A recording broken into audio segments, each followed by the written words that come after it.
প্রিয় দর্শক, আপনারা দেখছেন প্রবাসী গ্লোবাল ভয়েস। চলুন এখন বিস্তারিত জেনে নেই। আসসালামু আলাইকুম প্রিয় দর্শক, আশা করি সবাই ভালো আছেন। আজকের ভিডিওতে রয়েছে মধ্যপ্রাচ্য থেকে আসা একটি অত্যন্ত গুরুত্বপূর্ণ এবং সংবেদনশীল আপডেট, তাই ভিডিওটি শুরু থেকে শেষ পর্যন্ত দেখার অনুরোধ থাকল।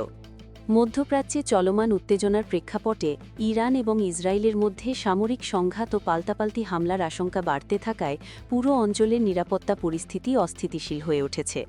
এই প্রেক্ষাপটে সংযুক্ত আরব আমিরাত সাময়িকভাবে তাদের আকাশপথ বন্ধ ঘোষণা করেছে বলে জানা গেছে। দেশটির বেসামরিক বিমান চলাচল কর্তৃপক্ষ জরুরি বৈঠক শেষে এই সিদ্ধান্ত নেয়।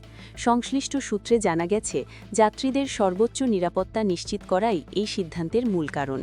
আঞ্চলিক আকাশসীমায় ক্ষেপণাস্ত্র ও ড্রোন হামলার সম্ভাবনা থাকায় ঝুঁকি এড়াতেই এই কঠোর পদক্ষেপ নেওয়া হয়েছে।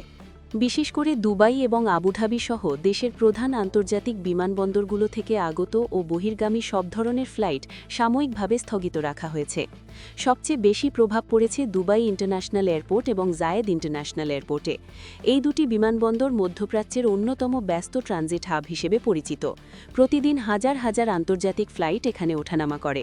ফলে হঠাৎ করে আকাশপথ বন্ধ হয়ে যাওয়ায় বহু ফ্লাইট বাতিল, বিলম্বিত বা অন্য রুটে ঘুরিয়ে দেওয়া হয়েছে।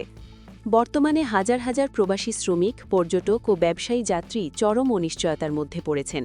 বিশেষ করে দক্ষিণ এশিয়ার দেশগুলো বাংলাদেশ, ভারত, পাকিস্তান ও নেপাল থেকে আগত যাত্রীরা বেশি ভোগান্তিতে পড়েছেন বলে জানা যাচ্ছে।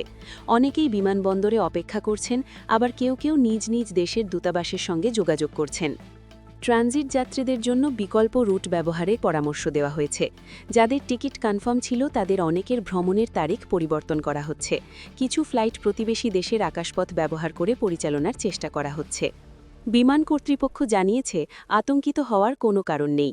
পরিস্থিতি সার্বক্ষণিক পর্যবেক্ষণে রাখা হয়েছে। যাত্রীদের অনুরোধ করা হয়েছে তারা যেন গুজবে কান না দিয়ে সংশ্লিষ্ট এয়ারলাইন্সের অফিসিয়াল ওয়েবসাইট, হটলাইন অথবা বিমানবন্দরের ঘোষণার দিকে নজর রাখেন। বিশ্লেষকরা বলছেন, যদি ইরান ও ইসরায়েলের সংঘাত দীর্ঘায়িত হয় তাহলে মধ্যপ্রাচ্যের বিমান শিল্পে বড় ধরনের অর্থনৈতিক ক্ষতি হতে পারে। শুধু বিমান চলাচল নয়, আন্তর্জাতিক তেলের দাম বৃদ্ধি পেতে পারে, বাণিজ্যিক ফ্লাইট রুট পরিবর্তনের কারণে জ্বালানি খরচ বাড়তে পারে, বিমানের বীমা খরচ বেড়ে যেতে পারে, এমনকি বৈশ্বিক সরবরাহ ব্যবস্থাতেও প্রভাব পড়তে পারে। মধ্যপ্রাচ্য আন্তর্জাতিক বাণিজ্য ও ভ্রমণের অন্যতম গুরুত্বপূর্ণ করিডর হওয়ায় এই পরিস্থিতি দীর্ঘস্থায়ী হলে বিশ্ব অর্থনীতিতেও এর প্রভাব পড়তে পারে বলে আশঙ্কা করা হচ্ছে। তবে সংশ্লিষ্ট কর্তৃপক্ষ আশাবাদী যে পরিস্থিতি দ্রুত নিয়ন্ত্রণে আসবে। নিরাপত্তা পরিস্থিতি স্বাভাবিক হলে ধাপে ধাপে ফ্লাইট পুনরায় চালু করা হবে বলে জানানো হয়েছে। আপনারা যারা আগামী কয়েকদিনের মধ্যে ভ্রমণের পরিকল্পনা করেছেন, বিশেষ করে সংযুক্ত আরব আমিরাত হয়ে অন্য দেশে ট্রানজিট করার পরিকল্পনা আছে, তারা অবশ্যই আগেভাগে আপনার এয়ারলাইন্সের সঙ্গে যোগাযোগ করবেন এবং আপডেট নিশ্চিত করবেন। বন্ধুরা, এমন গুরুত্বপূর্ণ আপডেট সবার আগে পেতে আমাদের চ্যানেলটি সাবস্ক্রাইব করে রাখুন। ভিডিওটি শেয়ার করুন যাতে অন্যরাও সতর্ক হতে পারেন। সবাই নিরাপদে থাকুন। আল্লাহ হাফেজ।